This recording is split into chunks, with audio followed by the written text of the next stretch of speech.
So this Andrew Tate versus Piers Morgan. Yes, let's see what Andrew Tate is up to. Andrew, it's been nearly a year since we last sat down together. Very different time. It was in my London studio. Is he finally released from house arrest? I have no idea. 8 days after that, you got arrested. What's the year been like for you? It's certainly been an interesting one. I've been constrained this entire year. I spent 93 days in a Romanian dungeon, 5 months locked in my house, and now I'm restrained within the country of Romania. So it's certainly been a turbulent time. The moment you got arrested, it was all pretty dramatic. The video came out. Well, she's not allowed to leave the country, I guess. Saw it. A lot of people smashing into your home. Did you have any inkling, warning that something like this may happen? I knew it. I kept saying before I was arrested on every single podcast I did, I said, you get 3 lives in the world. The first life, they're going to cancel you. They're going to slander you. They're going to delete your access to social media so you can't defend yourself. The second life, they're going to try and put you in jail for no reason. And if you continue to speak against the power, they're going to assassinate you. I knew I was on my second life. I kept saying it. I knew it was coming. I didn't know the bull reason they'd use, but I found out once I was in a cell.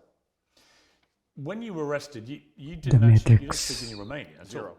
And they didn't speak English to you. Correct. So you were taken to a cell. You had no idea what they were alleging you'd done. I was arrested on the 27th of December, so because of Christmas and New Year's and other problems, they couldn't even translate my paperwork for 2 weeks. So for the first 2 weeks I was in a prison cell, I had no idea why. I was given papers in Romanian.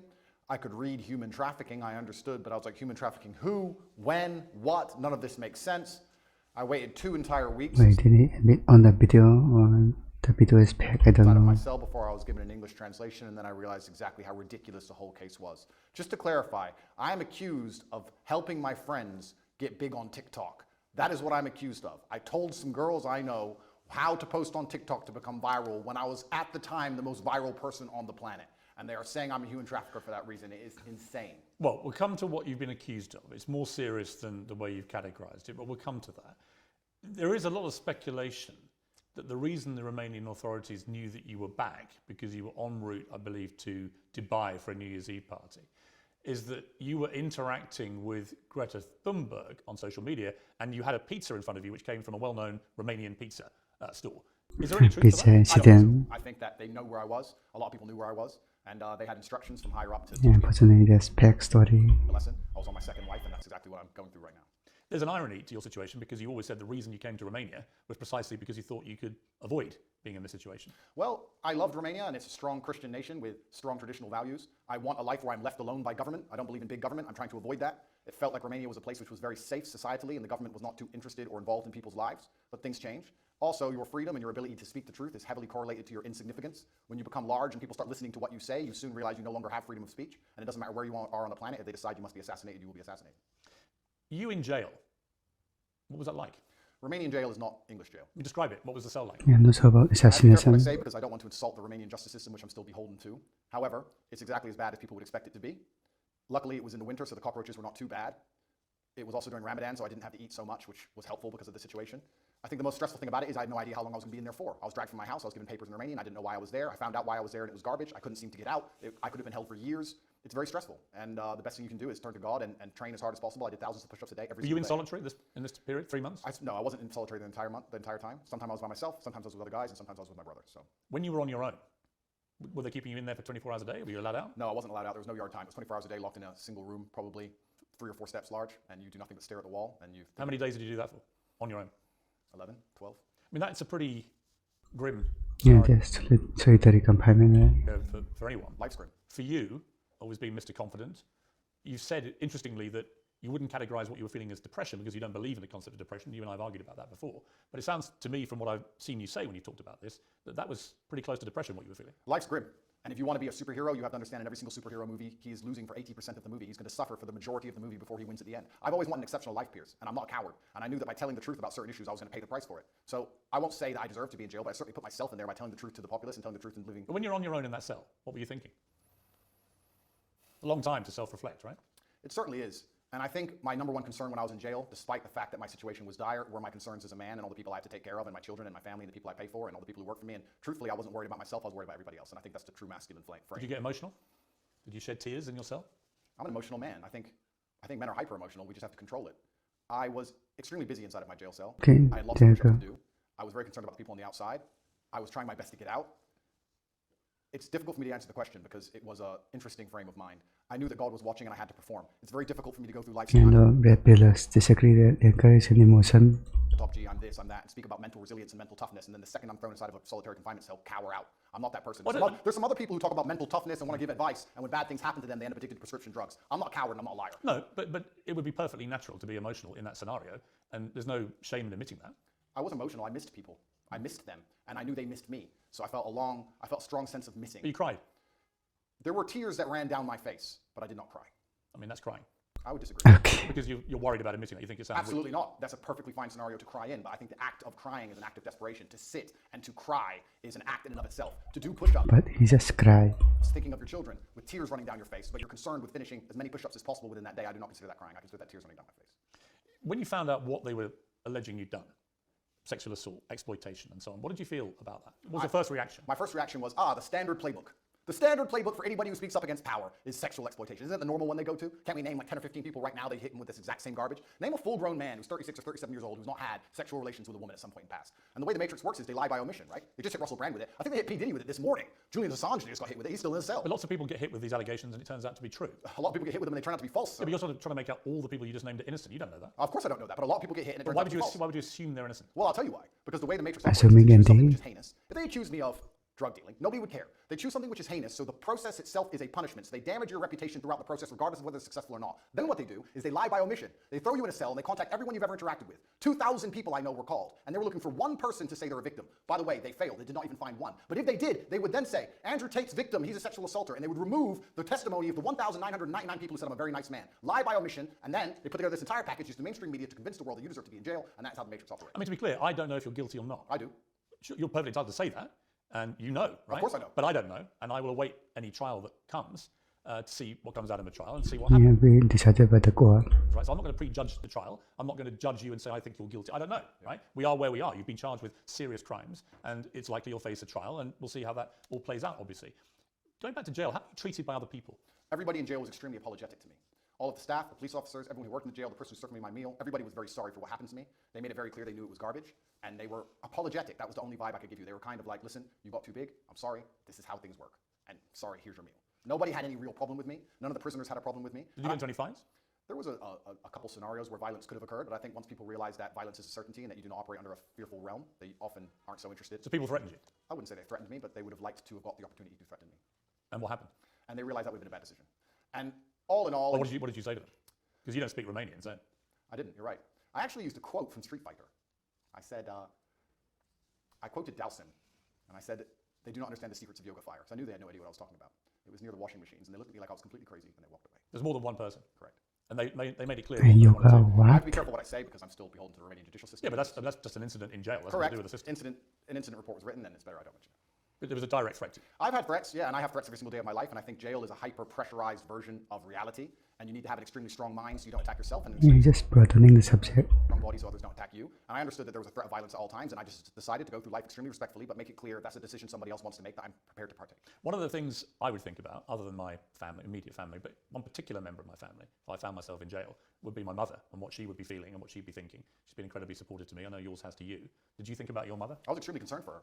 I was concerned because the media establishment were hounding her. She was obviously very worried, but she knew she raised strong sons. But we're her number one protectors, and I was concerned for her. I wasn't concerned for myself in jail. I didn't even suffer in jail as much as I did when I got out. I didn't have nightmares in jail. I had nightmares once I left jail. I was in the middle of a battle. I don't think you get PTSD while you're fighting. You get it afterwards. I was in the middle of a battle trying to make sure that everybody I love and care about is taken care of and trying to make sure that bills are paid. Please understand, the day I was arrested, which is a year ago, every single bank account I have was frozen. All of my assets were taken. I haven't had a dollar of money You had 10 since cars January. taken, I think. 15. 15 cars and how many properties? 15 cars, 6 properties, 20 diamond watches, gold bars, cash, land, every single bank account, millions and millions and What was millions the of total dollars. value of everything they seized?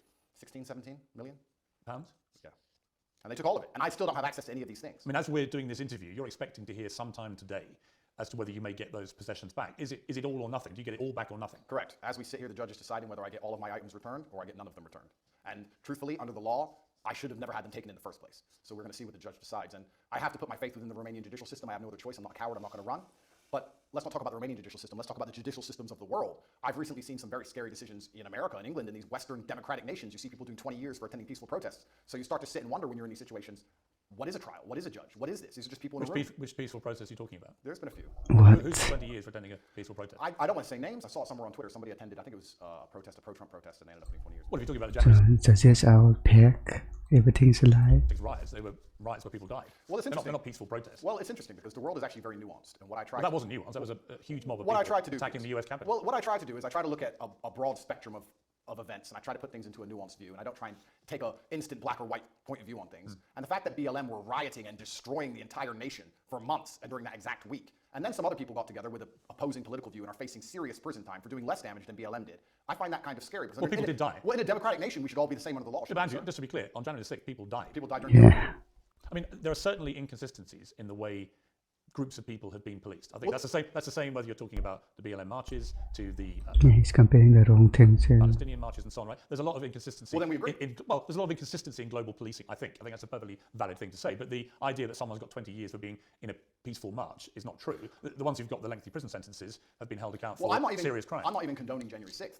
I don't even know the ins and outs of January 6th. I wasn't there. I'm not saying it should have happened. What I'm saying is exactly what you have said. There seems to be some massive inconsistencies in global policing now. So when you end up in a position where you're speaking against the system, as I do, and you understand that there are massive inconsistencies in policing globally, you start to sit down and seriously wonder if you stand a fair chance of a fair trial in any country on earth. I actually have to give that massive credit to the Romanian judicial system because a judge one day sat down and said, why are these boys in jail, and let us go. I don't know if I would have had a fair shot like that in many other nations. When you were released from jail after about 3 months, what was that feeling like?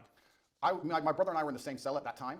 We were extremely happy. I remember using the last of my mouthwash. During the day, I had some rituals to keep me sane, and I'd enjoy 1 swig of mouthwash a day. It's amazing how bored you get when you're staring at cockroaches, and even that sensation. So there were literally cockroaches in your cell? Correct. How many at any given time? At night, there was a lot of them. Like what, dozens or? Yeah, a few. There was an infestation. We did our best to kill as many as we could. They kept us entertained, but they're annoying to sleep with. But mouthwash was something I enjoyed every day. The sensation of mouthwash made me happy, and I remember using all of my mouthwash. And then instantly, my brain started turning to all of the things I need to do. I'm a man. I have responsibilities. For 93 days, I wasn't working. I started concerning myself with, okay, I'm about to get out of jail. Thank God. I'm going to leave. Who do I need to take care of? What's paid? Do I have any money left? Are bills due? Is mom okay? Are my children okay? And I just started thinking about work. And as soon as I got out, I didn't sleep for 3 days. How many children do you have? That's confidential. Why? Because I have enemies, and unfortunately, I don't know what to give them any information. But you have more than one. I have more than one, correct? Right. So Okay, I you're very guess. good. I understand that as a father, right? And obviously, and you have a partner? Yes. Are you married? No. I think I asked you last time and you were a bit cryptic about it. You're not married yet? No. You have a partner who's the mother of your children? Correct. The same woman is the mother of all your kids? It's confidential. It's a bit stupid to say confidential. It is confidential, Piers. It's I confidential. don't think you marry and have kids with is confidential, sure. It is for me. Really? Of course, I am basically #1 enemy of the state, Piers. Look what they've done to me. What did they put me in jail for? At the beginning of this garbage, people were sitting there thinking, maybe he's a human trafficker. It's been a year. Who? Show me a picture. Show me a video. Who's even a victim? There's nobody. The whole thing is made up. Well, we're Piers. going to come to what they say you've done, right? We're going to come to that. But I'm just curious. You come out of prison, you've got no ability to access any of your assets. How have you been functioning financially since then? I believe in prayer and I trust in God. Well, prayer doesn't pay the bills. And I do my very best. But prayer doesn't pay the bills. Prayer. Unfortunately, absolutely everything I own was seized by the Romanian state, so I'm just going to have to survive and do my very best. Yeah, but how? He probably has Wealthy friends. benefactors helping you? I'm doing my very best. I wish I had wealthy benefactors. I wish I had people on my side. You can't function on no income at all. Seems you can. How? I'm doing my very best, Piers. What does that mean? It means I'm doing my very best. Absolutely everything I own is taken by the Romanian state. I don't have anything they don't have. How do you pay for food? Just have to do my best. What does that mean? It means that I believe in God and I pray. Well, God's not every going to pay single your day. bills. God has paid my God. bills so far, it seems. It's amazing how far faith can take you. It's often when you have absolutely nothing left, people turn to faith, but you should turn to faith first, and you should believe in God when things are good, and He will be there when times are bad. Initially, you were put on this sort of rolling 30-day Actual AI. arrest, and they kept renewing that month by month by month. And then in June, you and your brother and 2 others were formally charged with rape, trafficking, and forming an organised crime group to sexually exploit women. And there were 7 alleged victims named in the indictment. You said at the time, I look forward to being found innocent. You said earlier, who are these women? Well, there are 7 named in the indictment. Yeah, have you seen the videos of them on the internet saying we're not victims? They made us be victims. We told them Well, we that weren't will all victims. presumably be analysed in a trial. Do you know when the trial may be? I have no idea. It's going to Do you believe it will happen? I'm not sure. It could get to a point where a judge, anytime before the trial, decides his case is garbage and throws it away. If you ask me what I believe happened, it's very simple. They threw me in a jail cell knowing they had no case, knowing they had no victims, but they thought they plastered me all over the MSM and they say that I'm a bad person and they call enough people, they will find the case they want. They couldn't find it. You name the date they charged me. They had 6 months to charge me. Usually the Romanian state, even the American embassy confirms to me, charges within 30 days. With me, they used all 6 months trying to build a case and find actual victims of an actual crime. They couldn't. They charged me on the very last possible day they could, unless they'd have to drop the entire case. And they charged me with garbage because they have nothing. There are no victims. I've done nothing wrong. And they've tried very hard. And let me say something very pertinent to the audience here. It's very difficult when you're thrown inside of a jail cell. You do not have access to social media. You do not have access to money. The entire MSM establishment are calling you a bad person. Hotlines are set up saying, if Andrew Tate's ever hurt you, call this hotline. You're a rich person where people may want to get money from you and exploit you and extract resource from you. And they're sitting here calling anyone you've ever known. They called my gardener's daughter, who I've never even spoken to, asking about Didn't he do it during the jail time? never done anything wrong to her or said anything wrong to her, trying to find victims of a crime that don't exist. It's actually a miracle from God that no one's come out trying to extract money from me. Whole thing is garbage. They could do this to anybody. Piers, they could do this to you. They could put you in a cell, put all over the media you're a sexual exploiter, and for 3 months talk about how bad you are when you can't defend yourself, and call everyone you've ever interacted with. And if anybody you were ever rude to once decides they want a payday or some fame, they can use it against you. It's insane. The Romanian authorities' prosecution files accuse you of using verbal and physical abuse to keep women in line, taking 50%, I believe, the women's online income. Although I believe that figure could vary, could be up to 80%. Is that right? No, they accuse me of exploiting women who did TikTok. The same women who say we were not exploited, he just told us how to do TikTok. Also, in the prosecution file, if you want to talk about it, there's not a single bank transfer. There's not a single piece of evidence for any money. So I'm accused of making money from TikTok, but they haven't found any money. Women saying that one exploited by Tate doesn't work on court. I think there's no money. It's an action that counts. And the victims are saying, I didn't exploit them to do TikTok. The whole thing is a joke. What is, I think, problematic for you is the war room, which was a group miscategorized and misunderstood. It was called the war room. Correct. Okay. And it had a lot of people who were dubbed the generals who ran the war room Correct. for you. And the war room had 500 to 600 members who paid, I think, $6,000+ to be a member of this. And when you saw the logs of the web chats between people from the war room to each other, a lot of it made disturbing reading. Were you disturbed by it when you read that? Firstly, a lot of that is bullshit. A lot of that's fake. Secondly, you think that literally those logs are fake? Absolutely. Secondly, but the BBC verified them. The BBC verified them, but they're the same people who verified the vaccine. Those people, they're liars. Firstly, a lot of them are fake. Secondly, were you disturbed by anything you read? No, because none of it's real. What? Firstly. Secondly, there's 4,000 members in the war room. Thirdly, the war room is about masculine personal development. We talk about fitness, making money, strength. We talk about very important things. He doesn't believe, doesn't take the blessing, I guess. There's 4,000 members inside. If you're telling me that amongst 4,000 members with 24-hour chat 7 days a week for the last 5 years, they managed to find 2 guys talking locker room talk, and that somehow offends the world, then nobody understands how the world works. That's not why I was in jail. It's nothing to do with the war room. I was in jail because I spoke against power, because I told the truth about COVID, because I told the truth about the war in Ukraine, because I told the truth about all of these things. I don't understand why people would want to put you in jail for giving your opinions about COVID or Ukraine. Why would they? Why wouldn't they? Well, why would they? Why would they say that Andrew Tate's opinion is so important on Ukraine that we have to put him in jail? I don't buy that. Okay, because I was the most Googled man on the planet, and I had a huge affinity with the most troublesome demographic for the Matrix, which is the young masculine youth, the people who you need to die in wars, the people who you need to psyop into being slaves to build the roads while telling them that they're not allowed a point of view and they're not allowed an opinion on anything.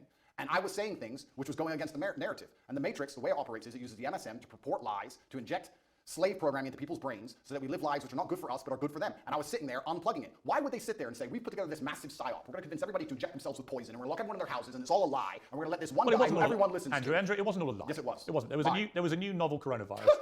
Okay, I'll tell you what the facts were, and you can then laugh at them if you wish. Sure. But there was a novel coronavirus. He actually, okay, I'm done. COVID-19. It was killing thousands of people a day. Really? Yeah, Yes. he doesn't believe in COVID, I guess. Absolutely. Yeah. And I know people who died. Who doesn't? I know people who died before Corona. Fine, I'm sure people died of lots of things, but it was killing exponentially thousands and thousands of people, and then vaccines were developed at very high speed, and they managed to save, in my estimation, millions of lives. You may not agree with that, Absolutely. but those are facts as assumed by the body of scientific and medical experts in the world. Body of scientific and medical experts, you mean the Matrix. I could get. What is the Matrix? The Matrix are a bunch of people who can come up with studies from the sky to say anything they want them to say, so they can use the MSM to purport garbage inside of people's minds. So you end up locked in your house, He finally lost it now. clapping for the NHS like a performing seal, injecting yourself with experimental poison for the 9th time. It's a lie. There was no reason to lock everyone in their house. More people died from missed cancer appointments than anyone ever died of COVID. People always got the sniffles before COVID, and they've always got it since. Let me ask you a question. Hang on, sir. it wasn't. Where's COVID gone? Diseases don't go away. Where's COVID gone? It wasn't. Well, COVID strains have got milder, as indeed flu did. Flu used to so it's kill. gone away. Well, flu pandemic in about 100 years ago killed 50 to 100 million people, and it's got steadily milder over the decades since. This is normal medical science pathway for most pandemics, right? So on that, I mean, your sort of cast iron, it was all Matrix MSM nonsense, is palpably untrue. Well, I'll tell you why that's not true. Let me tell you my personal experience with COVID. I'm an extremely logical person. At the beginning, when everyone was dying, dropping dead in the streets in China, which I never saw, by the way, funny, and the Italian hospitals were full, English hospitals were never full, funny. Me and my brother sat there and said, if this He didn't see, so it's not real. disease is so deadly it can damage us as strong military-age males, and the world is over. So there's no point in hiding in our house. We decided to go to Sweden. On day 1 of COVID, day 1 when everyone still believed, we went to Sweden. Why does no one talk about the fact that Sweden was open the entire time? Why does no one talk about the fact they didn't have masks or lockdown or vaccines? My brother and I partied in nightclubs 7 days a week for 3 entire months while everyone in England was locked in their house. Sweden actually had a number of restrictions. Not when I was there. It was open. Not as draconian as we had in the UK, and there are certainly legitimate questions to ask about the scale of our lockdowns. I think people panicked. They saw what was happening in Italy, which had the second best medical healthcare system in the world, and people were dying in massive numbers, and the hospitals were overrun. So people may have panicked. Did you hear about the guy who died in a motorcycle crash and it was a COVID death? You hear about that one? Well, there was certainly Downing Street didn't seem very concerned with there was COVID. a long debate about people dying of COVID or with COVID. I know all that, but the bottom line for me, it is indisputable that COVID was a deadly pandemic that killed a lot of people. It turned out a lot of older people more than young people, but they didn't know that at the time, not for a long period. The vaccine saved millions of people's lives. There are legitimate questions about some of the boosters, about some of the side effects of the vaccines, as there are, by the way, with all vaccines. Yeah, but the idea that COVID conversation. is some invention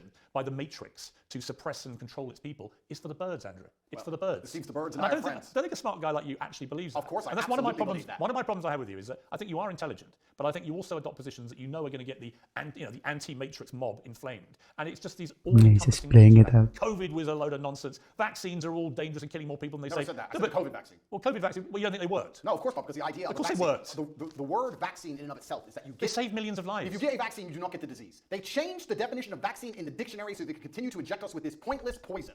I had the vaccine for polio. I'll never Piercing is a poison. had polio. You got the vaccine for COVID, and you're bragging online how you have COVID for the 8th time, but it's not that bad. I bet he has the polio vaccine. Had 6 injections. It's insane. And please understand my position. Please understand I'm a person who doesn't believe in any of these studies, don't believe in any of this garbage, don't believe the Matrix. I'm a person who was in Sweden for 3 months as everyone was afraid, locked in their houses, partying at will. Sweden and had- it was perfectly fine. They had a lower death rate than the UK. They had a much higher death rate than their neighbouring countries in Scandinavia. Did you know that? They had a lower death rate Did you know than that? the UK. Did you know that? It doesn't. No, I didn't know that. Doesn't It matter to you. Of course not. So you wouldn't compare them to their immediate neighbours. You'd only compare them to a country in the UK. If you think lockdowns worked, Piers, if you think lockdowns, I think lockdowns were only acceptable as an immediate panic move, which it was, before there were vaccines. The moment they had a successful vaccine program that worked, then there was no justification for further lockdowns. you're a very important person, and you're very well respected. I'm not within the- important, I'm a journalist. No, you're very important, and you're very well respected within the UK, and you've been famous for a very long time. Were you invited to the party at Downing Street, or were you not in that? No. No? Oh, that's a shame. And I thought the Because behaviour... they seemed very concerned about COVID on the TV, And by the way, they I didn't thought, seem to give a shit and as soon as the TV was on. I thought that was disgraceful. And I thought Boris Johnson and the people working at Number 10 who were having those parties, when I had friends of mine who were literally saying goodbye to their mothers on FaceTime on their phone because they weren't allowed in to see them. I knew people in care homes where it ripped through and killed a third of the people in the home in 2 weeks. And the desperation that people felt. I had a cousin who lost his father who couldn't go and see his dying wife and so on.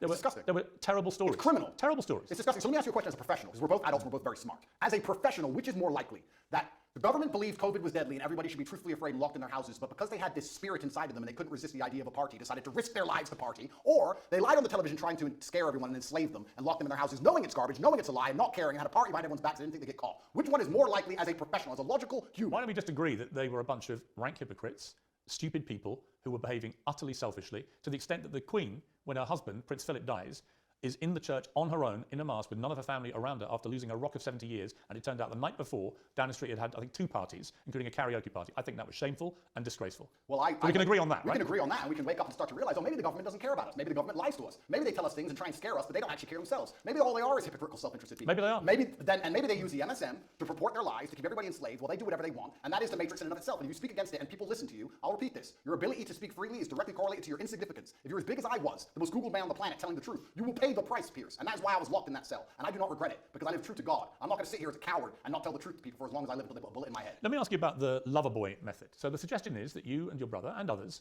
let's talk about you, that you deploy the lover boy method, where you would make women fall in love with you, you would then persuade them to do webcam stuff, right? TikTok. Okay, but wait, let's call it webcam stuff, right? No, it's not called that. The indictment is about TikTok. Okay, what would you make the women do? Or what would they do with you? I don't make anybody do anything. Okay. In fact, let's talk about the lover boy method. So it's very interesting. Let's imagine the Matrix is pissed off with a said individual who's telling too much truth and everybody's listening to him, and they decide they're going to attack him with sexual assault claims. They say, Not just he's making TikTok. women do, well, we found conversations where he gave advice on how to go viral on TikTok. He's making women do TikTok, but he isn't being horrible to them. He's not hitting them. He's not being mean to them. So what can we do? Let's use the lover boy method. If I was abusive and mean, they wouldn't say lover boy method. You know what lover boy method means? Being nice. He was nice and polite and kind, and they really liked him as a person, and he told them how to do TikTok. But that's not what the He's lover a lover boy. Of course it is. Andrew, that's not what the lover boy method is. Absolutely it is. The lover boy method is where perpetrators woo victims with the prospect of a loving relationship until they can be forced into abusive situations or a form of slavery. This is garbage. That's actually what it means. The lover boy method is being nice to people so that you work together, effectively what they're trying to say here. I was nice to girls who asked me for TikTok advice, and they sang it's the lover boy method. I didn't beat them into doing TikTok. I didn't force them. I didn't threaten them. In fact, I was like, yeah, you're very pretty. You can be pretty famous. Was there any element of coercion? How can there be an element? What does that even mean? Let's be professionals here. What does that even mean? What do you think coercion means? I was coerced into this interview. You came along to me and said... You weren't coerced into this interview. Yes, I was. Oh, don't tell me. The bullying Piers. MSM said, Andrew, you've got to do an interview. No, I'm going to fly all the way to Romania to do it. You Do didn't me do a that. favour. You used the lover boy method. You said, sir... The lover boy method? Yeah, Andrew, this is going to be a very interesting interview. We had a good one last time. You're a nice guy. We have some interesting conversations. I didn't say you were a nice guy. I'm going to come along. Wait a minute. Deliberately obtuse We're going to make some money from this interview. Wait a minute. Money will be made from Wait a both minute. sides. Wait a You minute. lover boy me. Wait a and minute. stole the profit. But just to be clear, I've had no conversation with you about this interview, and the conversations I've had with your intermediary were very professional, and I said, I would like to do an interview Were with you you. nice? I'm always nice. Lover boy. You can't believe you used niceness to lover boy me because this is a profitable enterprise and I was coerced here. I make no pretense that I've come all the way from London to Romania to Correct. interview you because, yes, I want to do it on my show, and that will clearly benefit me and my show. Am I a full-grown consenting adult who decided But to do the the idea, show? yeah, but you're not being coerced into doing Am I a this. full-grown consenting adult who decided to do the show? Yes. Okay, so I wasn't coerced, correct? But what's that got to do with what I've asked you? Because you were nice to me and you're saying that... I wasn't that's nice to you. I didn't even talk to you. Being nice is the lover boy method and that Andrew, adults have no Andrew, personal responsibility. I And wasn't nice nice to someone, they become your slave. I wasn't nice to you, and I didn't call you a nice guy. I feel lover boy. I feel lover boy. Do you? Piers. I'm sorry. Well, I'm sorry. It's fine. You had a website, Hustlers University, offering courses teaching husbands and boyfriends how to get their partners into Absolutely webcam. false. The Hustlers University, which you can go to now, actually, we've changed the domain, it's university.com, is a school which teaches modern wealth creation methods. We teach people how to make websites, we teach people e-com. Why did you call it a PhD pimping hose degree? No, you're talking about an old video which was made satirical. Why did you call it that? Oh, that's satire. Of course it was. 9 years ago, the internet was a very different place. If you're going to sit here and say, oh, 9 years ago you said stupid things on the internet, it's not a gotcha. Of course, it's a peg. So have you. No, but you'd be very- So have you, because you advocate for the vaccine, sir. So yeah, you said absolutely. stupid things on the internet. Yeah. Right? That's how things go. It's satirical. I also said I'm an astronaut. Do you believe I've been to the moon? Because I haven't, believe it or not. Hustlers University teaches children how to make websites, and it teaches. There's only one reason I'm asking you. Only reason I'm asking you. You've repeatedly said in interviews since you were arrested that you have never categorized yourself as a pimp. You don't think you're a pimp, right? Well, what about all the rappers? Did you ask Ice Cube if he's a pimp and a murderer and a drug dealer? I'm not Jay-Z sold crack. I'm not We're sitting here interviewing. talking I'm not interviewing them. I'm asking you whether you have at any stage in the last 15 years been a pimp. Of course I've not been a pimp. I've said I'm a pimp. I've said I'm an astronaut. I've said I'm a cowboy. I've said I'm the strongest man in the Why world. is he always comparing to others? What? I've said I'm James Bond. Throw me in jail. Are you just Piers is just asking about him. In jail. Okay. I deserve it. 9 years ago I made a joke on the internet. So here's my question: Are you a fantasist? I'm not a fantasist. Or do you have a persona that's just not you? Of course not. I am me. Well, if you are you, why would you repeatedly call yourself a pimp and then now say you've never been a pimp? Are you going to sit here and say that because I've once said, oh, I'm curious whether you're trying to say to me you didn't mean any of the things you said. So I'm asking myself, well, why should I believe anything you say now? In other words, is what you say actually what you mean? Is Andrew Tate real? Or do you have a complete persona that you fueled for money that has nothing to do with the real you? I don't know. You tell me. I exaggerated on the internet 9 years ago for comedic effect. I'd walk into a nightclub and there'd be girls at my table, like every other man who walks to a nightclub, and I'd say, pimping. Oh no, put me in jail. 93 days was not enough with the cockroaches. I should go back. This is a matrix attack, Piers. Every single person, every single man out there has done things worse than I've done. In fact, I will argue, if you put 99.9% of men through the level of scrutiny I've been through by multiple federal agencies, you will find a lot worse I guess he's just desperate for money. than him saying he was a pimp on the this internet 9 point. years ago. You will find actual genuine crime. And I've done nothing. I live true to God. This is all garbage and it's not real. Like I said to you, I don't know if you're guilty or not. I do. Okay. I am not guilty. No, It's but a matrix attack. I want to be clear to you. I'm not preempting your guilt. I've come here with a completely open mind. You've been charged with serious offences, but I am not going to judge you because I'm not a judge. This is not courtroom, right? But it's interesting to me that one of the biggest charges against you is that you're a misogynist. And you've always said, I'm not a misogynist. And then last time I interviewed you, you said, well, I may have said some things that may have been misconstrued. But even in the last week, you've tweeted some stuff, which I'm not even sure if you're aware as you tweet this stuff, how it sounds. Read it. Okay, let's read. This is quite a long one. Sure. But I think it's important to read it to get a sense of how you view women. Absolutely. Any woman I date does not have a job. Okay, so the woman you're with doesn't have a job. No. Okay. Do you date other women? Sometimes. And your partner's fine with that? Obviously. Yeah? And you're fine with that? Why wouldn't I be? Well, you think it's fine to be dating other women when you have a I mother think of we're kids? consenting adults and everybody can make their own personal Okay, decisions. fair enough. Why would I be working so hard, you say, to have hundreds of millions for my woman to waste her life enslaved for pennies? No, I will give you a life you can never ever afford. Private jets, 5-star hotels, new cars, endless spending money and diamonds. You will be rich because you're praying for me every day and protecting my spirit. I work in the physical world, she works in the spirit realm. Women shouldn't have to work because being a good partner is a full-time job for a woman. She has to look good. All the beauty treatments are time intensive. Not about money, it takes a lot of time. She has to train every day and stay in fantastic shape. Shop to look amazing next to me. I know there are some men who do 100 times more than this on a daily basis, but women are not as organized as men, and achieving anything significant causes them huge amounts of stress. Yeah.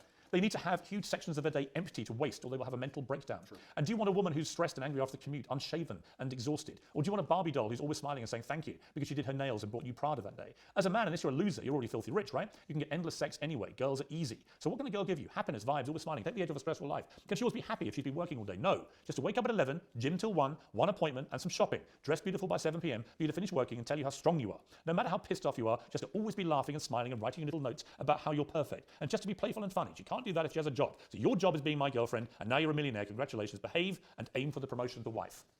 The reason I read all that in detail was Yeah, should advice for 1% of people. I don't think you understand quite how that comes over, because I think that is the purest definition of misogyny I've probably ever read. Well, I don't think you understand. One, especially when I'm talking about the fact that women can't handle what men can do, etc. One, it's slightly sarcastic. There's a sarcastic So tone. do you mean any of this? Oh, I mean all of it. Any woman I'm with, I will provide for. Because I No will woman protect should her. work. They should spend all day beautifying themselves for you, right? And they make you promoted This to is- wife. this is Your my job pers- is being my girlfriend. There are hundreds of millions of women around the world who do a good day's work who still manage to be a very good wife or Agreed. partner. Right? Agreed. Completely. But it's my So why life. would you encourage a whole generation of young men? I mean, I've got to be honest, since our last 2 interviews, before you were arrested, I would say every single day I have young men, teenage boys, maybe early 20s, coming up to me asking about you. It's gone on every day since I interviewed you. I'm very aware of your reach. I'm very aware of your influence. And whenever I've been asked about you, they say, what do you think of him? I said, I don't really know. I find myself agreeing with 60 to 70% of the things you say.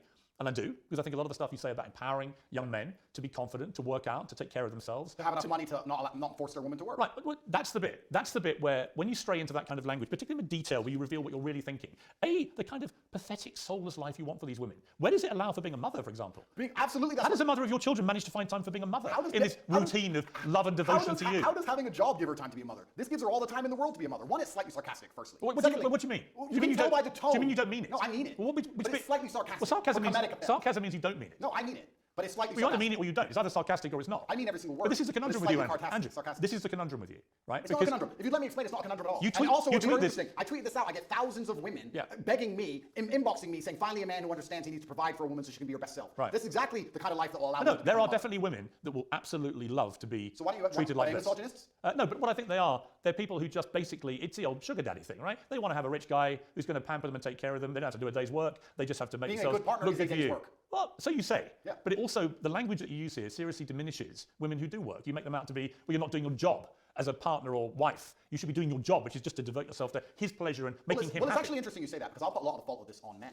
Let's, if you want to gender the argument, let's do that. I think that a lot of the reason why women can't live this life, if they so choose, if you're a woman who decides to work, then go to work, I don't care. But if you're a woman who decides she wants to retire, it's because she can't find a man who could provide for her at this level. Do you think when a woman marries a billionaire that she wants to go get a job in Starbucks? Because in my experience, when they marry extremely successful men, they don't want a job. I'm sure Ronaldo's wife isn't begging to go work in IKEA. Actually, No. Ronaldo's wife works very hard. She works for herself, which is different. And her family. Of course, Yeah. which is She's different. a hard-working woman. Absolutely, because being a fantastic partner and having a bunch of children is a bunch of hard work. And she also finds the energy to have businesses on the side. Right. Fantastic. But you, So don't what we're saying want, here, but you don't want women to have business. no, I'm saying if you're with a man of my stature, you don't have to work. Now, if I met a perfect woman and we were together and we were happy. You say a man of your stature, with respect, right now you have no income, no possessions, Correct. I'm and you're completely flat broke. serious criminal charges. I mean, I'm not quite sure what stature you think you're currently selling, but it ain't great. Okay, well then it's a shame all those women inboxed me after I put that tweet out saying, I got no- I agree with you. I think you should interview I all met a 10 woman of them yesterday who, when I misogynistic said I views. was coming to interview, was Bro, immediately, Andrew did the Tate. wording for me. Of course. Sure, you have a definite appeal to a certain type of woman. There's no question. I think providing for a question woman is if I was, financially is a man's responsibility. If that means I'm a misogynist, then I'm a misogynist. no, I think so you accept you are a misogynist. No, I think a man should provide for a woman financially, completely and utterly. If she wants to work, if my partner were to say to me right now, I really feel like getting a job, it would make me happy, then I'll say work. But she doesn't have to. Her job is looking after the children, looking after me, and being as happy as possible. If you think I'm a bad person for saying, if you actually read that, read the subtext and context. I read it all saying, out. Okay, good. Then you understand what I'm saying. You know I did, you heard it. Absolutely. So what I'm saying Piersmorgan ses on a tweet.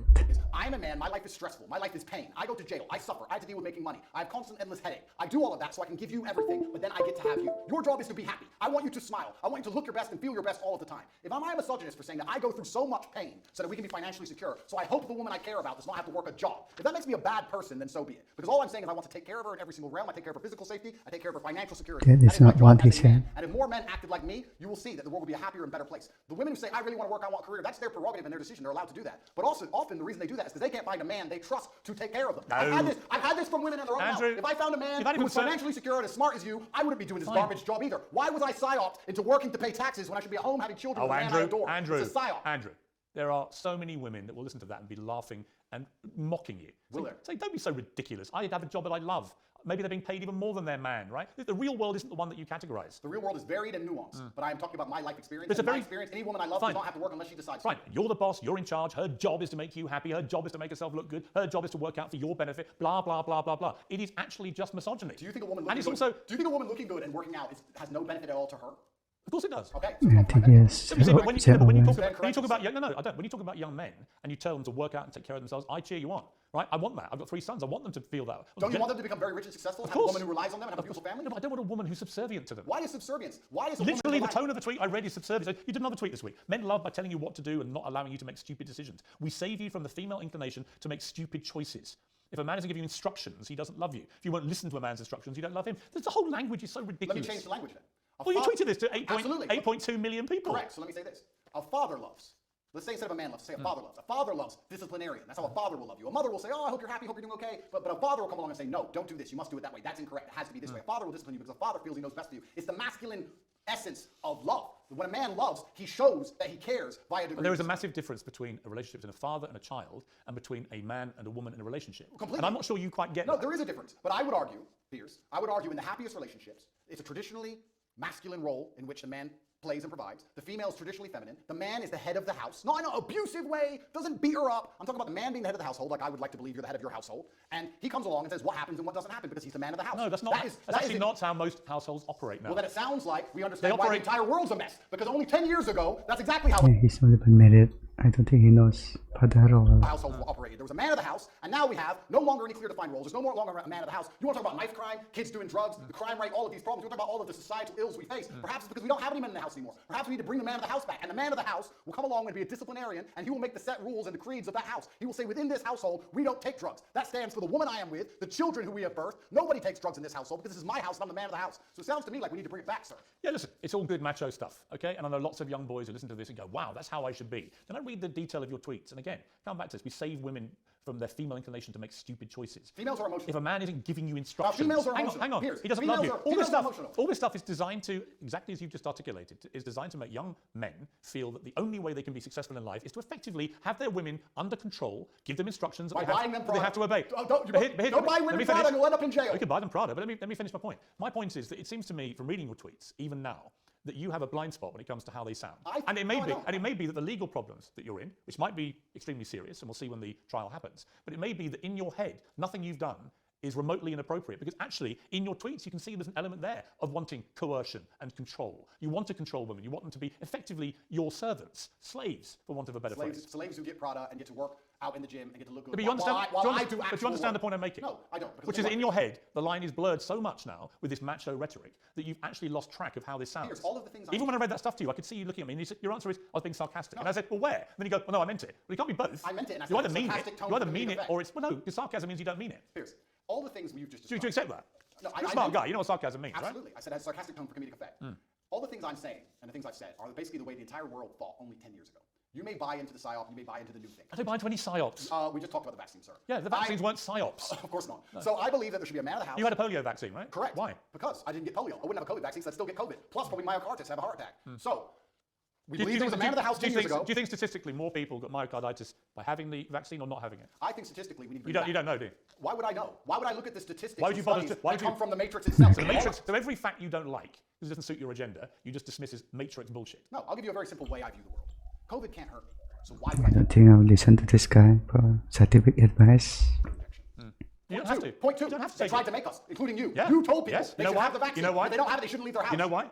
Because at the time, the scientists, and by the way, scientists. scientists is ever evolving. At the time I said that, the scientists said if you had the vaccine, it would prevent you transmitting the virus. The Matrix That said turned out to be wrong, Because the Matrix and they lied. issued updated advice saying further studies said that actually you could transmit it. that And at that point, you know what I did, which you never do? I held my hands up and went, I was wrong because the advice changed, and now I would not say the same thing. That is called actually evolving opinions when facts change. Let me give That's you- actually how a civilized democracy works. Oh, is it? We live in a civilized democracy, do we, sir? I actually would argue that point with you for a very long time. I don't think we live in a civilized democracy. Another point I want to make here: if I had cancer, or if I was at threat of a genuine disease which could actually harm me, would the NHS text me 10 times a day trying to get me treatment, or would I be sitting there waiting for 8 I think months the way for me to the- get an I think the appointment? way- They wouldn't care about me and they'd let me die. The way So the the- fact that they will endlessly text me and try and beg me to get this poison should have been an alarm bell for anybody with a brain. Actually, I tell you what the NHS sent me. I'm a 58-year-old man. In the last few months, they've sent me one about a flu jab, which I'm going to have, because I think it stops you getting flu, and flu's nasty. A COVID booster, which I won't have. I think I've had enough of those. I'm fine with that, thanks. They sent me one about having a check for bowel cancer, which I've done. I came back negative, and so on and so on. The NHS texting system is for our benefit. You don't have to do it. No one's holding a gun to your head. The Matrix isn't saying, if you don't have this, Andrew Tate, we're going to do something to you. Do you have any idea You're how not you've not been treated in Romania by their system because of anything to do with COVID vaccines. And your attempt to try and persuade people that that's the case is ridiculous. And you know it's ridiculous. Do you have any idea how difficult it was to remain unvaccinated, Piers? Let me tell you from somebody who was unvaccinated and traveled the world. Do you have any idea how difficult that was Well, yes, actually because to do? countries have border controls. Oh, because they tried to force everybody. So to sit and say they weren't trying to force, you know what they did? They said, come get the COVID vaccine, it's good for you, it's going to help. They tried to coerce you by being nice. They tried to lover boy everybody. They tried to use the lover boy method to force people to get the COVID vaccine. It just came to, we need to put all these people in jail. Andrew, They were being nice to people, Andrew, trying to help them. Unbelievable. Nobody forced you to have it. Did you have the vaccine? Absolutely and utterly not, sir. My principles are not for sale. I would have stayed in my house to the end of human time and sat there as a pure blood, the last one, Oh, Andrew. the last pure blood on the planet before I Andrew. inject myself with poison. You're not making an MGM trailer. Yes, I am.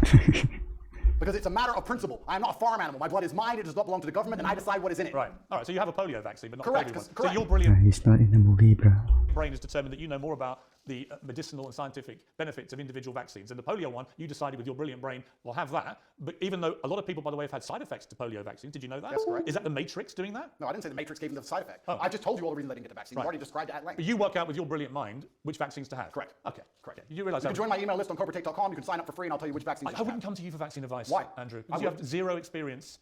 I didn't get the offer me COVID any one. advice. I obviously did pretty good. I avoided the poison shot while everyone else got it, so I'm actually pretty proud of my track record. What happens happens if you're found guilty of the things you're charged with? Well, then I'm going to have to go to jail, I assume. What's the maximum sentence you could get? I don't know. Yes, I don't. you do. I actually genuinely don't. You've never asked your lawyers? It can be between 3 to 8 years, I Right, think. so you do know. I don't know the maximum. If you were to serve 8 years, having served 3 months and know how bad that was, could you cope with that in a Romanian jail? Interesting question. Could I cope with it? Yes. Would I be the same afterwards? I'm not sure. What do you think even the 3 months did to you as a man?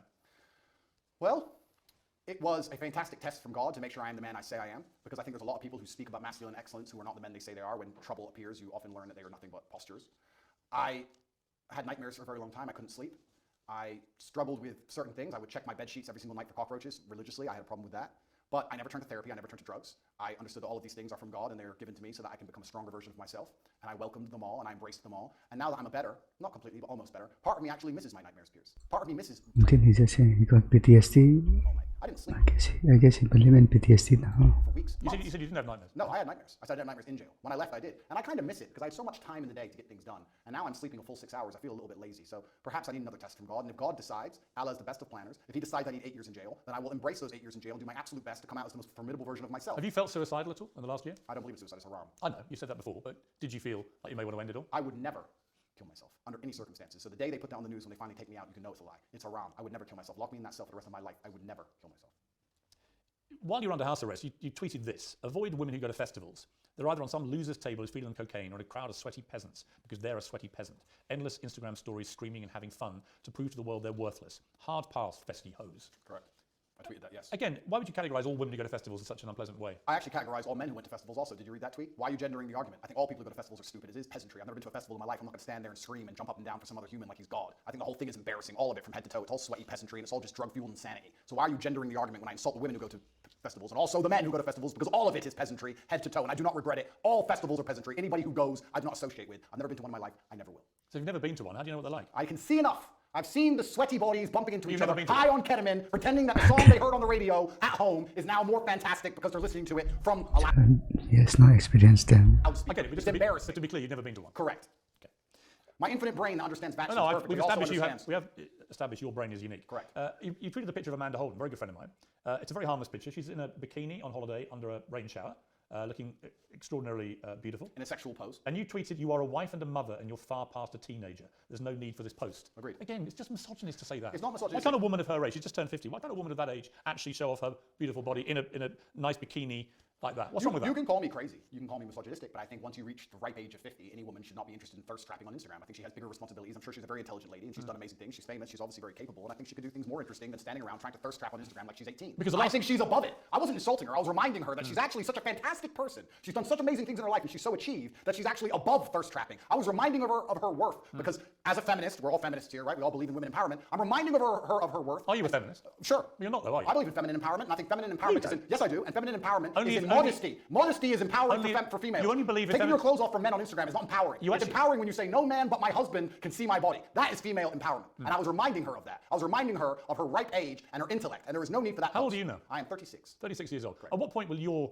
antics, chugging your cigars and your ripped body in your compound with your security and your Bugattis, at what age does that become a thirst trap? I don't know if that ever stops being a thirst trap. So it's fine for you. Once again, one rule for the man, another rule for the woman. It's interesting because I've never heard this argument before, but I'm extremely intelligent. I've already deciphered how this is going to go from head to toe. Yeah, It's called, I guess you could promoting look at people, cigarettes. male peacock. It shows, look who I am. Look what I can do. Look at my achievement. Look at my beautiful feathers. And I guess you could call it peacocking to a degree. I'm showing the world. You I'm showing- extremely, you I'm showing extremely your- physical capable. I'm extremely physically capable. Yes, that's correct. I'm extremely financially successful. You Yes, that's stripping correct. off for Instagram is fine. It's not stripping off for Instagram. you I'm do it- boxing. You box. You have no top on. You do it all the time with your cigar and you're showing off your ripped body. That's fine for you. But if Amanda Holden dares do it, that is apparently thirst trapping. I think me boxing with no shirt on is different than a 50-year-old woman. You don't just box. I've seen you doing ones where you wander around all moody with your cigar and you're topless and stuff. So fine for you. Are you a fan, Piers? No, I just think it's thirst trap. Do you? Yeah. Well, I don't do that. Perhaps it's successful. Maybe you should start. Perhaps it's successful because I do have a lot of female fans out there in the world, and they pretend I'm a misogynist, but it turns out that 85% of women on the planet seem to agree with me. Every single woman I've ever met in real life agrees with me. I have no female hate at all. I've never had negative interaction with women ever. Yes, you have. With who? Well, what about the BBC journalist that came to your compound? Lucy. Yes. I've never had a negative interaction with a female I don't ever. think she was a fan. I think she I would was. categorize that as a negative interaction. Well, she seemed to follow me around for a long time. I think she was a little bit There are lots of obsessed. women, Andrew. There are lots of women I know personally. There are lots of women who find you incredibly offensive. I don't think so. Right? It's their right to. It's your Of right course, to. of course. It's your right to not care. Yeah. But the idea that somehow you're this beloved person for the world's females, I think is not true. You are for a certain type of woman who likes to be treated in the way that you like to treat women. Well, let's counter that argument, right? Because the world, as I said at the beginning, is nuanced. Am I beloved by all females? No. But when I'm sat here with someone as prestigious as you who says you're a misogynist and you hate women and women hate I you. think you talk in a way that is misogynistic, yeah. Okay, well then you make it sound like all women hate me, and that's also not the case. Of course, it's a nuanced I didn't say all women hate you. Some women agree with me, some women don't agree with me. When I said that post about Amanda Holden, a lot I of women guess anecdote one is the truth one, huh? and said, Andrew, that's actually completely correct. She's extremely famous. We There's no lost need it. for her to be posting video pictures like this at her ripe age. I was actually empowering her. I believe that female empowerment is in modesty. You don't actually believe in feminism. I believe in the idea of... You believe in masculinity controlling women. No. They have to take instructions from you. They have to do what you tell them. And that is actually what love and relationships are about. No, I believe that men and women have different roles. I believe that we were created differently by God because we are the perfect team. I believe that a man who's in his masculine frame is best suited by a woman who's in her feminine frame. I believe when we work together, we can achieve amazing things, whether it's raising children or preserving society. And I believe a man has certain jobs and a woman has certain jobs. You don't understand this about the things I say. When I said there that women make bad decisions in the tweet you referenced earlier, the point I was making is that women are more emotional than men. That is their superpower. That is fantastic. That is a great thing. I love female emotionality. In the tweet before you tried to use it against me, I was talking about how I love a woman to be happy all the time, smiling all the time while I'm stressed. I love female emotionality. The reason women are better with children, is because they're emotional. Not what That is their superpower. That's not what But your tweet said. In a position... You're not even remembering what you wrote. Of course it is. I said women are more emotional than men. It's exactly what I said. I'm saying that is a fantastic thing. But there is no light without dark. So in certain situations, the emotionality is positive. In certain situations, the emotionality is negative. We can also argue the same for men, because what happens with me is everyone tries to gender my arguments. We can actually argue the same with men. Stoicism. Male stoicism is positive in certain scenarios. It can be negative in others. We can come across as unempathetic or not care because we're stoic. I But in certain situations, it benefits. I know people who've told me that their kids are in their late teens, they're at schools where the name Andrew Tate is banned. Nobody's allowed to mention your name because the teachers think that your brand of masculinity is so toxic, they are seeing a immediate effect on the way that young men behave, and not in a good way. Is that what the teachers think, is it? Yeah. Well, I am actually genuinely concerned by the fact that I've been banned from schools when I do nothing but preach masculine strength and excellence. But then if you actually understand how the society is going, how the world works, and all the insanity they're trying to push on all of us, I can understand why they banned me, because I speak the truth. If I was wearing a wig, Piers, and lipstick, and telling young boys to remove their genitals, would I have been banned from schools? Yeah, banning the name is kind of weird. No. They would have said, no, you can say his name, no problem. No matter how big I got, if I had a wig on and lipstick and I had been castrated medically, I would be allowed to talk to the young boys. But as soon as I say you're supposed to grow up and get big and strong, and if your wife doesn't want a job, you need to pay for it, it's your job as a man, you better find some money, then I'm public enemy number one. Garbage. On that last point, you don't say if a woman doesn't want to work, a man has to take care of it. You say a woman shouldn't work. I say my woman won't work. Right. I'm talking about my personal experience. I said any girlfriend of mine, because I'm in an extremely fortunate financial position. I was before Romania took everything, of course. I have hundreds of millions of dollars. So because I am in my position, I would not want my woman to work. I think there's more important things she can do. If you have hundreds of millions of dollars, where you said you had a worth of 17 million. No, I said they took 17 million. So where's the rest? They must have taken it. I think they have it. Or maybe I lost it. I think I lost it somewhere. You've never had hundreds of millions of dollars. Of course not. You haven't, have you? Of course not. You said they took all your assets. Exactly. Well, did they or didn't they? Of course they took everything. I mean, they'll be watching this. Are they to assume that there are hundreds of millions more dollars they haven't got yet? They're They should go watching this. find. Right. They take absolutely everything. You have it all. Right. But again, is that all just a smoke and mirrors? Is that all just the top G stuff that you play up to, which has no bearing on reality? I was the most Googled man on the planet. I was the most relevant man amongst 18 to 35 still bring it up, spending people on the planet. Do you really think that I can't pay my bills, Piers? Right now, yeah. Someone's paying them for you. Correct, you're right. Someone's paying them for me, right? My girl's got a job. She works at Starbucks. Exclusive, Andrew Tate's girl, top G's girl works in Starbucks to pay the rent. I've been exposed. See, again, I don't know what to believe when you say stuff like that. Well, I'm telling you, my friend, that the Romanian state... I think you deployed deliberate smoke and mirrors because you think it plays up to the brand. The Romanian state has taken all of my money and I'm just, getting by. That's what's happening. Do you worry about your impact on young men? I think that... Because like I said, I'll be completely honest. I think a lot of what you say, they should be hearing. Yep. And I have tangible proof every day when I walk around that they are listening to everything you say. Yep. But there is other stuff you say where I don't want my sons, especially in that impressionable late teenage, to be listening to that. Correct. And that's a And I don't want my daughter to grow up and think that actually her only success in life will come if she's at home as some kind of servant to her man. Well, that won't be her only success, but that's a very professional question, and I'll give a very professional answer. I have a massive responsibility. With great power comes great responsibility, and I understand that young men do listen to everything I say. I do think I say good things, but you also made a very pertinent point there. You talk about the impressionable age of a teenager, and it's very easy for a teenager, with their hormones and their lack of life experience, to take the things I say and weaponize them and use them in the incorrect context. However, that is not my fault. You could argue that 16 to 17-year-olds can look at anything on the internet and misunderstand it. You could argue that all of this transgender garbage and all these rappers talking about killing each other and all these drill artists talking about stabbing their enemies could be misunderstood by 16-year-olds. I agree. So No, that's not my fault. However, on that I totally agree. Okay, so I have a massive responsibility. And you are held to a different account, actually, to a lot of those rappers. Absolutely. Right? There's no question. I mean, the far song is when John Legend rewrote the lyrics to Baby It's Cold Outside because apparently encouraged sexual assault, but wouldn't say a negative word about any of the disgustingly misogynist and actually very violent lyrics of his rap friends. Absolutely. That to me is total hypocrisy. And it is hypocritical. However, unlike all of these other people, I have taken into account my massive power and my massive responsibility, and I try to make sure that I use my words as carefully as possible so they cannot be misconstrued or misunderstood. Can I make sure that no teenager on the planet who listens to me ever misunderstands me ever? No, I can't do that, but I'm doing my very best. What do I actually talk about? What do I actually say? What I do is I come along, and let me give you the broad overview of my message. You're a man, so your life sucks. It's always going to suck, and it's going to be pain. You're going to do nothing but suffer. You're going to suffer as a nobody. You're going to suffer the pain it takes to become Actually, great. most men don't have that. But you're going to suffer as a nobody, because trust me, nobody suffer. Or you're going to suffer the pain it takes to become great. Life is not supposed to be a happy picnic. You're supposed to get up, work hard, dedicate yourself, get strong, get rich, go through whatever it takes to become somebody of significance. That's my overall message, and I believe it's a positive. You're not going to get rich to be happy. No. In fact, most of the super rich people I know in life are incredibly unhappy. Really? So you're setting a kind of false dream. Well, I don't. A lot of rich people are miserable. Have you ever seen a rich person? And a lot of people who have very little money can be very happy. Have you ever seen a rich person give their money away? Yes, of course. Okay. Do you give all your money away? Will that make you happier, Piers? I don't. Do you want the Romanian state to take it all? I didn't smile that day. And let me tell you that the reason I tell about men to become financially successful is for two reasons. One, because you have a job as a man to protect and provide. You can do neither of those things if you are broke. That's the first reason. And the second reason I actually preach to young men to become as financially successful as possible is a greater, broader reason. And I believe we've entered a very interesting stage in humanity where the matrix is finally cracked. 3 or 4 years ago, there were certain areas you could not talk against. But with Elon Musk owning X, and now we have Rumble, we have a lot more information on the internet, people are starting to tell the truth about many different subjects. There's a whole bunch of them we can name. And I like the idea of people who are free thinking with a free mind, who are not matrix controlled, making as much money as possible because it takes money to win wars, and I want these people to be financially successful. Right. That's why I tell all of my fans who believe in me to become as rich as possible because they understand that everything that the government does is lie to them. We need finance. You use the word truth there. I don't think it's necessary that people want to promote truth. They want to promote their opinions. Often people's opinions on facts can be very different. People can take the same set of facts to different opinions. Doesn't mean it's the truth, right? Well, that's true. But I don't believe in this my truth crap, right? Neither do I. But there are facts which have to be accepted, and you can have an opinion about them. You and I can disagree about all sorts of opinions, but actually not facts. Okay, but I can argue this point where the matrix comes out with a fact, and all the opinions countering that fact are censored and they are destroyed. Then that fact becomes de facto truth because it's the only version of reality which exists to be ingested by the mind. So you still need varying opinions on all public. Do you think that what you let's put it this way? Sure. You would have relationships with women and encourage them to take part in webcam sexual stuff? No. Well, actually, yes. Why are we going back to this? Because there's one question I want to ask you about it, right? And both sides made a lot of money, right? Okay. And in most cases, because they haven't complained in most cases, you would assume it was a mutually beneficial transactional relationship, right? I can assume that because thousands of women have been through this and most of them haven't come forward and complained about the way they were treated. So it was transactional. But was it moral? Do you think what you've been making money from, park the illegality aspect to one side, do you feel it was moral? 10 years ago, I helped women promote their profiles on the internet. Correct. 10 years ago. Firstly, I have not been involved with it for 7 years. It's not how I make money. I haven't touched it for a very long time. 7 years is a long time. You made a lot of money from it? I made some money from it a long time ago. How much? Some money. I can't even remember. Millions? Millions? Perhaps. Millions. You made millions of pounds. A long time ago. Well, hang on. It's important. You made millions of pounds from sexual webcam activity where you and the woman doing the webcams would make money. You accept that? No. It's kind of immoral. How you made money. No, a long time ago, and I talked about this at length on many different podcasts, and I don't hide it. I said a long time ago, 10 years ago, I helped women with the tax side and the technical side and the promotion of their profiles. Or the promotion of their profiles on certain websites. And I said about this, and I said I haven't been involved with it for 7 years. The only reason this is even coming up again is because I'm monumentally famous, because nobody cares. We're in Bucharest. Well, no, it's not. Piers, we're in Bucharest, Romania. Do you understand that there's a video chat studio with girls talking to men You're online? picking Right the there, text, yes. outside that window. Sure. In fact, there's about 10 or 15,000 women in this city who do that job now. And the fact that I had I dipped my toe in it 10 years ago isn't even significant. I'm only asking if you think it's moral. Do I think it's moral? Because you speak in such a morally self-righteous way now, do you think that that was moral? Well, I wasn't religious back then, but let me sit now. Because now you converted to Islam. Correct. You're a Muslim. Correct. They have a code of behaviour. Do you think that that fell short of that? I have to answer as a professional. And as a professional, I would say, judging by my current code, no, I do not think that women being naked on the internet is moral. However, there is... So you made money immorally. You can admit that. It's nuanced like all things, Piers. At the time I was atheistic. I know that some of my girls talked men away from suicide. A lot of men are ridiculously lonely. I would also say a lot of the lessons I know about men and how they think and how lonely and sad they can be and how difficult life is as a man actually came from that era, because I saw a lot of very successful men with a wife and with kids and with money pouring their heart out to some 20-year-old they never met about how sad they were. I learned a lot about the world, and I know that a lot of suicide was prevented, and I made a lot of women millionaires. But would I do it now? No. However, I'm in a very different situation now. I'm a different person. I'm religious. I'm also extremely financially successful. Please understand, Piers, I come from Marsh Farm, Luton. I came from one of the worst areas inside of the UK. I could have stabbed someone. All of my friends are breaking into cars, breaking into houses. Most of my friends are in jail. What did I do? I promoted accounts on the internet.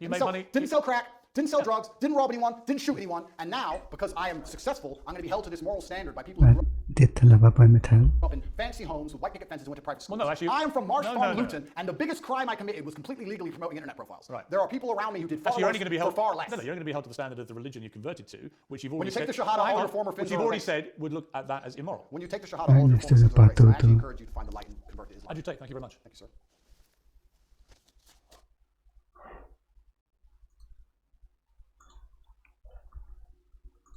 I want to turn to the war between Israel and Hamas in Gaza. What is your view of this war?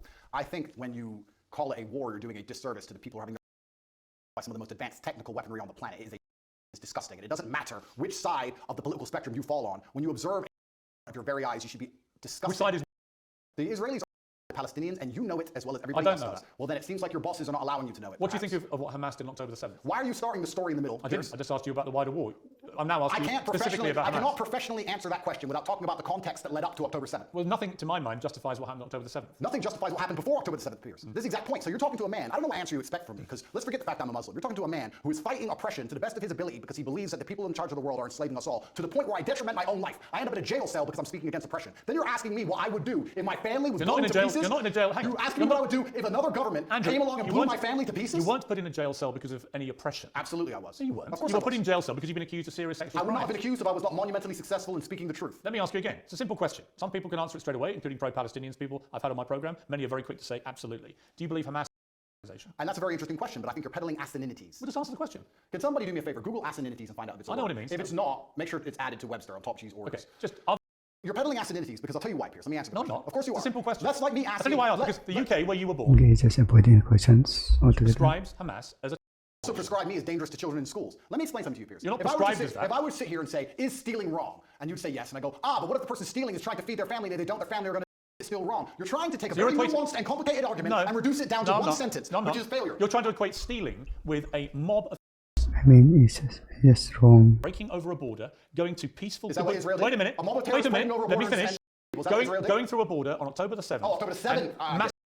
Young people at a festival, in their homes in a kibbutz, setting fire to them. Oh, killing 40 babies, that was true. Well, fine. Were the babies vaccinated? Why are you being flippant? I'm not being flippant. The point I'm I making. find that funny. No, but the point I'm making is that the media lies. Firstly, no, secondly, I can ask you about different things at the same time, right? Sure. So I'm asking you first of all specifically, what is your reaction to what happened on October the 7th? Sure, I'll answer the question professionally. I do not condone the loss of human life on either side. I think anybody doing anything which directly damages civilians is disgusting and abhorrent. However, I would be an amateur if I could not sit and pretend I do not understand the motivations behind either side. This is not even me taking a side. I understand why Israel is doing what it's doing. I understand why Palestine is doing what it's doing. However, I still call the Israeli actions absolutely abhorrent. We're going to come to Israel's actions, I promise you. We will ask that question specifically. But in terms of what Hamas did on October the 7th, do you accept that was an act? It's an interesting question because... It's not really. It is. It's a very straightforward because question. you're the person who would have called Nelson Mandela while he was still in jail, and one person is another person's freedom fighter. Yeah, just people think now. For me to answer the question, yes, you would have. For me to answer the question, I have to be very professional, Piers. For me to sit on the outside in Romania with no personal involvement in Israel-Palestine, it's easy for me to say, yes, it was.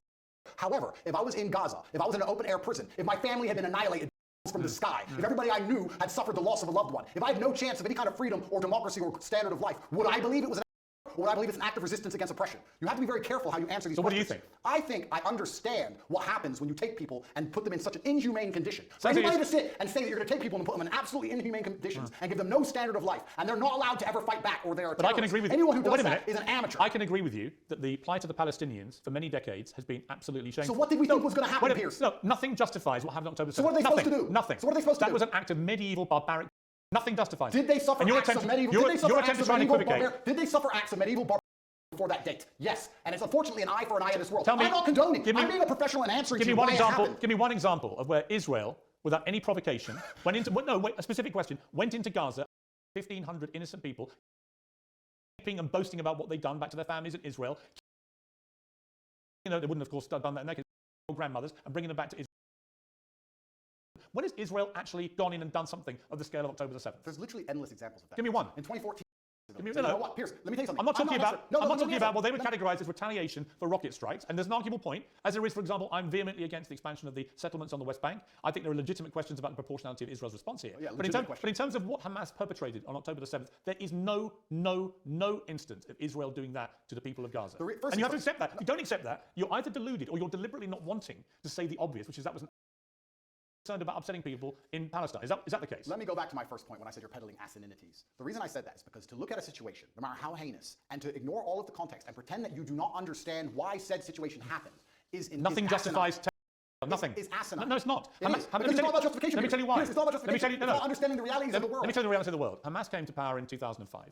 Hamas's initial founding charter made it clear that they are for the eradication of Israel. And on October the 7th, they proved what that means is they will kill every Jew they can get their hands on. They are an existential threat to people in Israel and to Jewish people. And that is, I'm afraid, the purest personification of the terror group. This is kind of what they did, as they have done since 2005, they weren't representing innocent Palestinian people in Gaza.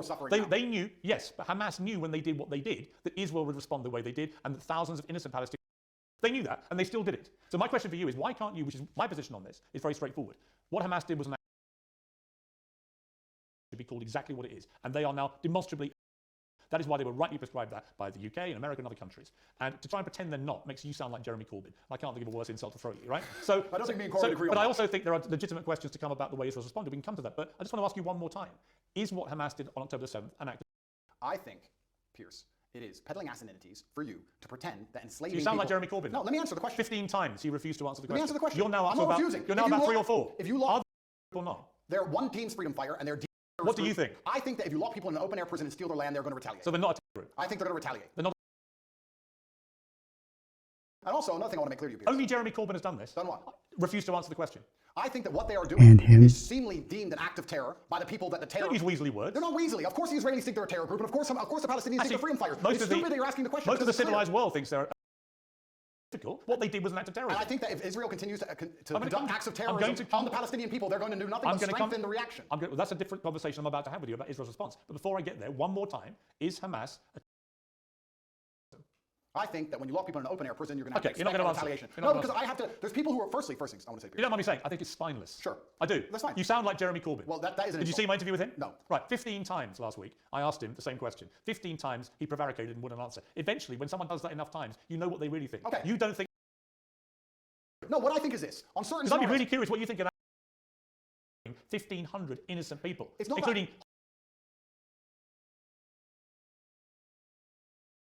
We're going to talk about that when we talk about what We Israel's are, done. but So when we let's- get there, it'll be in the context of you not admitting that was an act of terror. Well, let me answer the question for the final time. I am a realist. And as a realist, sometimes you do not come to the conclusion of labeling good guys and Yeah, I don't think he's a realist. bad guys. The world is not black and white. Hamas are bad guys. No, the world is not black and white. The world is actually very gray. Anybody who sits and thinks there's Nothing clearly a grey good about guy, what- there's nothing and grey clearly a about what good Hamas guy did. and clearly a bad guy does not understand how the world works. And as a realist, what you do is you look at scenarios and you understand why they happen, how unfortunate they are, how unfortunate the loss of human life is, how civilians die on both sides, how innocents are dying in a chess game played by the elites on both sides. Both sides, you have innocent people who didn't even vote for the person making the decisions, who are ensuring their deaths.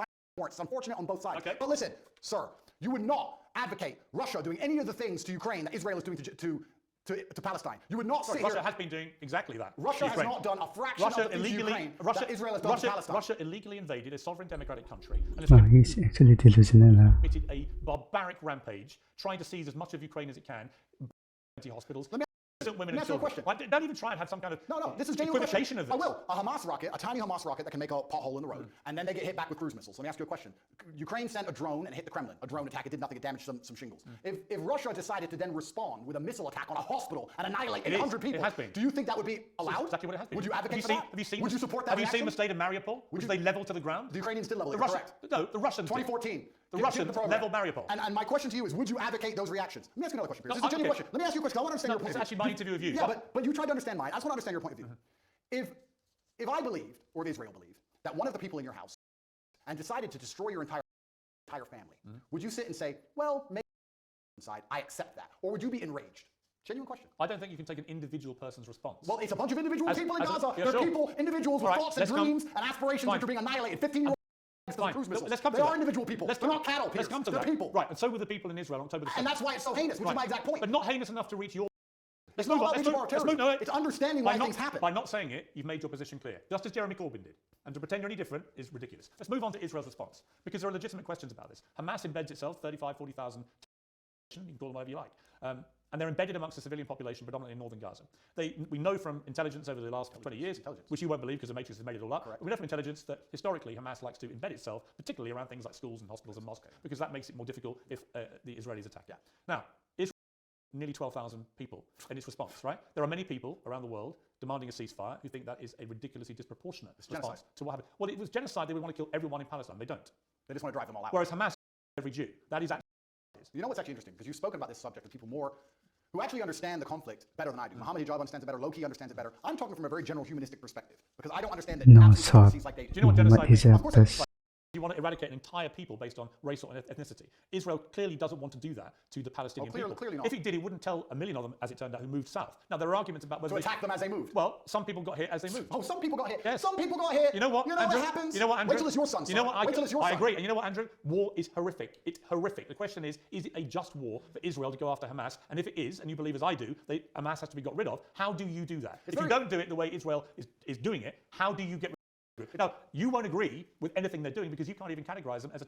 No, the reason I won't agree with him is because I'm a human, Piers. And please let me answer this without being interrupted. You didn't answer my earlier question for a reason because you knew that you couldn't answer it without proving my point. The question about the fact that they decided to cruise missile your house because they thought somebody inside not accept the loss of your family that you have raised. You would not accept Of course that. I wouldn't. Okay, absolutely. So let me answer this as a professional. What's funny is I'm a humanist. Like I said, Professional what, by the way? I'm the professional. What does that Let me mean? answer. What are you? What do you think? You say you're thinking professional. And I'm talking about this from a humanistic perspective, right? And like I said, you've talked to people more knowledgeable than me on the details of the subject. Right. Listen to me very carefully. I thought we lived in a democratic society. You just said 35,000 Hamas. That's most upsetting to me. This is what genuinely upsets me. The Israeli intelligence will say a guy's a terrorist. Has that guy gone to a court of law? Has there been a democratic process? Has he been proven? No, they've just decided from their intelligence that couldn't see an invasion coming from hundreds of miles away. So this intelligence is Actually, no, it's not great. No, so they've decided this person might be an intelligence without court case, without any kind of democratic process, and because of that, they've decided to annihilate civilians along with him, and it's all just collateral damage, and nobody should care. That is not a humanistic perspective, and that is disgusting. And any person in the West who is advocating for that is a hypocrite. Because if it was turned on them, if the American government said, "We think the person in your shopping mall, one of the people you were shopping alongside in the mall, might have committed a crime. We didn't take him to court. We think they might have, so we killed your whole family. Get over it." So the last time is a clown and a hypocrite. So the last time. What do you expect full-grown men to do? I'm about to respond. What do you expect full-grown men to do when you kill all of their families and leave them locked in an open air prison? Let me respond. The last time that Jewish people faced existential threat was in World War II, and who wanted to take over the world and kill a Jewish person, ultimately defeated by Winston Churchill leading the Allies, and Winston Churchill, in the process of defeating the Nazis, and civilians in the process. Do you think that was justified? Let me ask a question. I asked the questions. Was it justified? Sir, I believe, and let me just get this right in my head. Yeah, think about it. No, I don't need to think about your question. I believe that these are obviously heinous. I'm not advocating anything they did. It's disgusting. I'm glad we beat them. I'm actually a huge fan. terrorists? Yeah, they were. Right. So I believe that they were. When you people, you're terrorists. Except when you do it in Israel. When you try and conduct populace because you don't want them on land you say is yours, exactly what Hamas did on October 7th. exactly what Israel did before that. So you've literally just described what Hamas do. You just described what Israel do.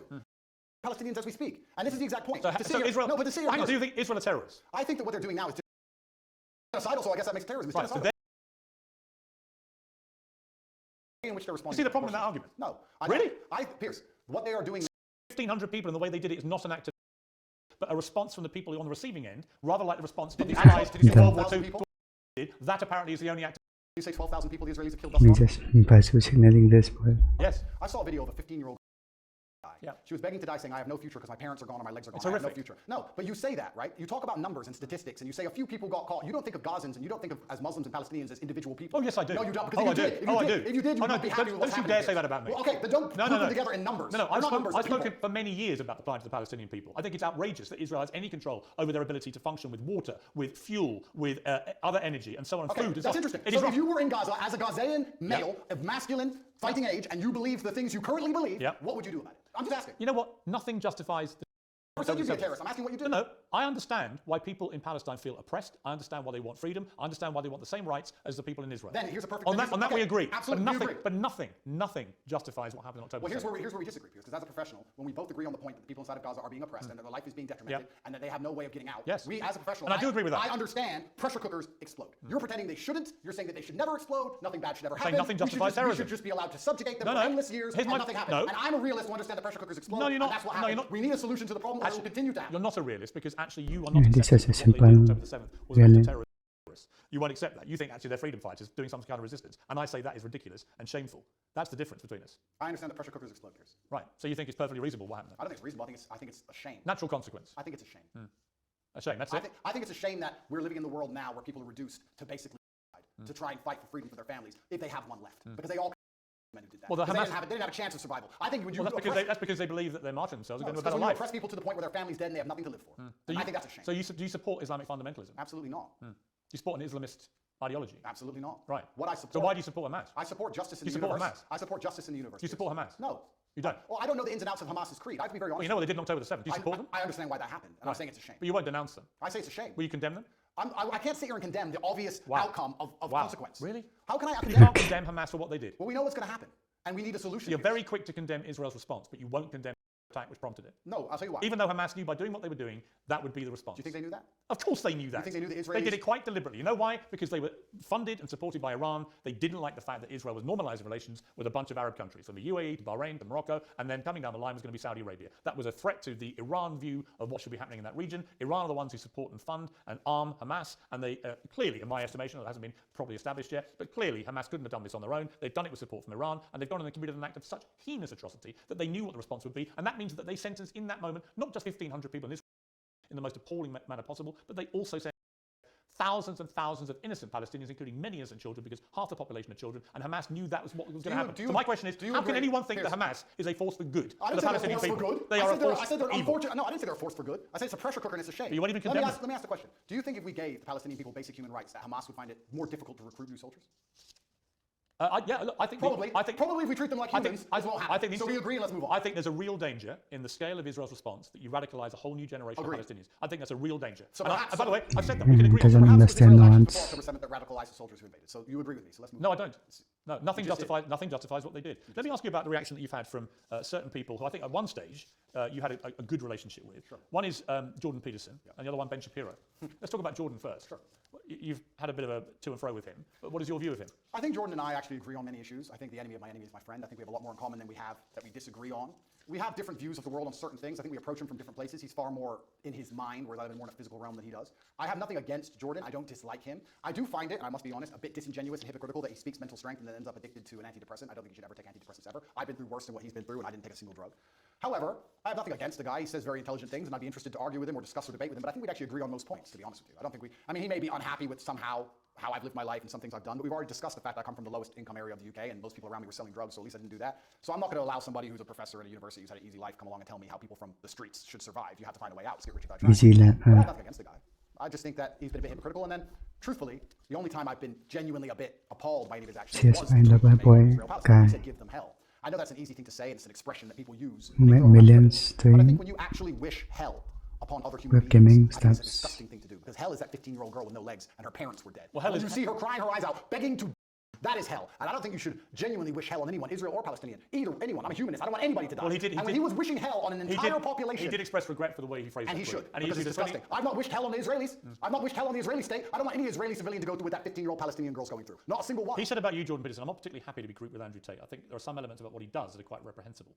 I'm sure he has. I don't know everything he says, and he may disagree with some of my point of view. As I said, I have nothing against him. I don't think anything he says is particularly wrong. I think that he's hypocritical because of the antidepressant problem, and I think that the fact he wishes hell on other humans because he gets emotionally involved in a conflict, which within 2 minutes of it sparking off, he's wishing genocide. I think that says a lot about his personality. But overall, when he speaks at length, a lot of the things he says are pretty well thought through and pretty constructive. I have nothing against the guy. Let me turn to Ben Shapiro. So let me assure you, as someone who's not pimped women and bragged about it, the morality requires that those who not negotiated with. He says on my show, I won't be lectured on morality and toughness like Andrew Tate. His great idea of toughness and morality is pimping women and bragging about it on air, and then trying to quasi-walk it back while simultaneously maintaining many of the same positions and flexing his biceps. Listen, everyone should be able to tweet whatever it is they want. I'm all for an open discourse, even with people who I think are dead wrong on a lot of issues. But Andrew Tate is dead wrong on a lot of these issues. And the particularly ridiculous posturing about being yes, you're very tough and you want people to make peace with very, very tough. What do you say to that? So Ben is a warmonger. Ben has been wrong on basically every single issue you can name. He was with you with the vaccine and every other war. Ben is always calling for other people's young men to go some war. He seems to love it. I don't know if he has short man syndrome, but he's always behind his desk calling about how important it is that big, strong men like me. The reason he tweeted that and said that is because when Hamas and Israel, very early in the conflict, I think it was 3 days in, were discussing possible peace talks, he tweeted, no, absolutely.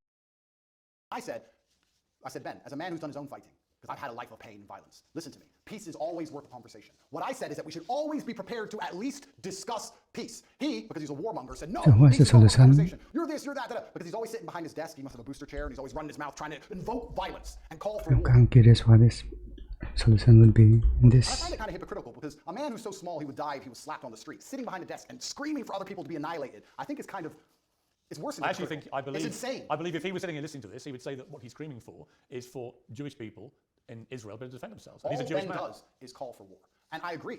Defending yourself. That's not all he does. That's all he does. And calling for war and defending yourself is very different than genocide. And Ben, like I said, overall, most of Ben's worldviews and mine probably align. We don't align on the religious sect. We don't align on the religious points. Fine. But our overall worldviews of how society should function probably align on many of the key issues. I don't have a beef with Ben, and I don't watch his show, and I have no idea what he talks about a lot of the time. But what I do know is every time I turn it on, he's calling for someone else's son to go and die in a ditch somewhere for his interests. And I don't like people who are not advocates for peace. Blessed are the peacemakers, said Candace, who's far more intelligent than Ben will ever be. And she is completely right. He replied that rhetoric, starting an argument with me, when I said we should talk about peace. I say we should talk about peace. He calls for the death of civilians, and somehow we're asking why my point of view is seen as abstract. It's insane. Why can't we all just sit down and say the fighting must end? Why can't we do that? Why can't we sit and say, nobody should be dying, let's stop using the most advanced military weaponry on the planet? Why can't we say that without being deemed some kind of sympathizer or anti-Semite? It's insanity. Trump came along and didn't start a single war. He's the only one who didn't. And they're going to come along him and say, make him a bad guy. When a new president comes in, it's just... Have you seen people...